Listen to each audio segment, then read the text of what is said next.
بسم الله الرحمن الرحيم.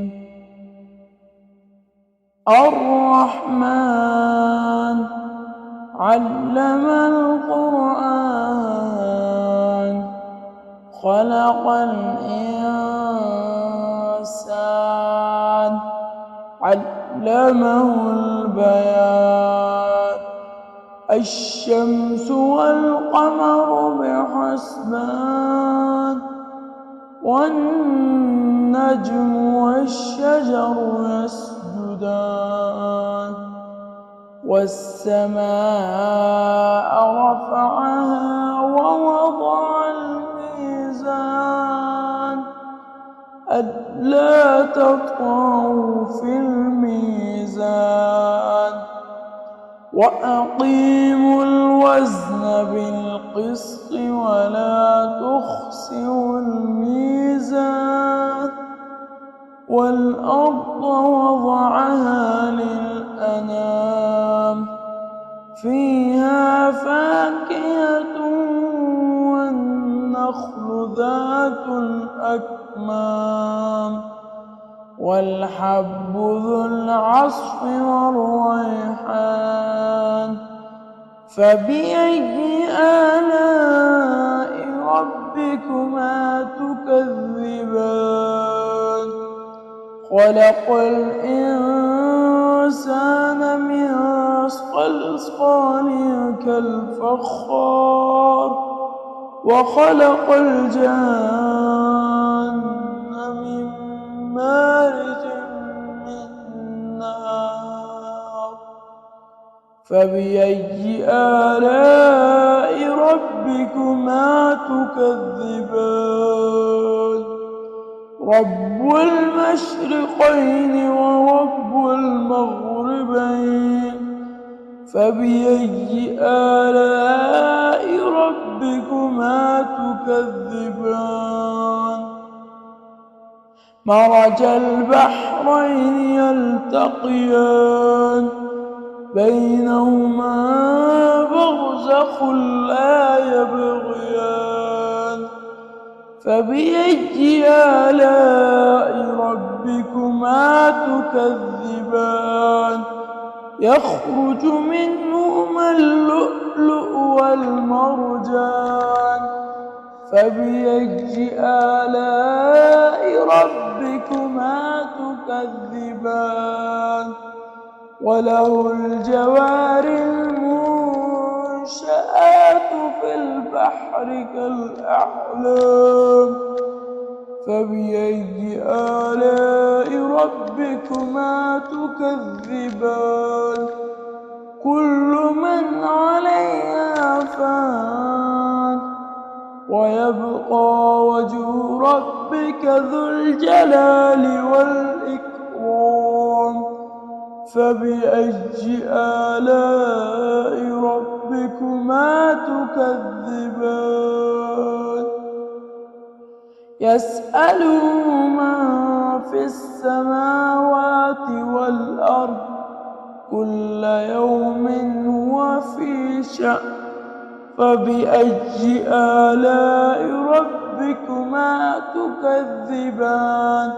سنفرغ لكم أيها الثقلان. فبأي آلاء ربكما تكذبان؟ يا معشر الجن والإنس إن استطعتم أن تنفذوا من أقطار السماوات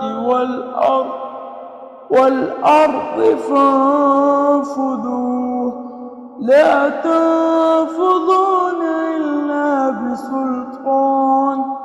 فبأي آلاء ربكما تكذبان؟ يرسل عليكما شواظ من نار ونحاس فلا تنتصران. فبأي آلاء ربكما تكذبان؟ تكذبان فإذا انشقت السماء فكانت وردة كالدهان فبأي آلاء ربكما تكذبان فيومئذ لا يسأل عن ذنبه إنس ولا جان فبأي آلاء ربكما تكذبان يعرف المجرمون بسيماهم فيؤخذ بالنواصي والأقدام فبأي آلاء ربكما تكذبان هذه جهنم التي يكذب بها المجرمون يطوفون بينها وبين حميم آن فبأي آلاء ربكما تكذبان ولمن خاف مقام ربه جنتان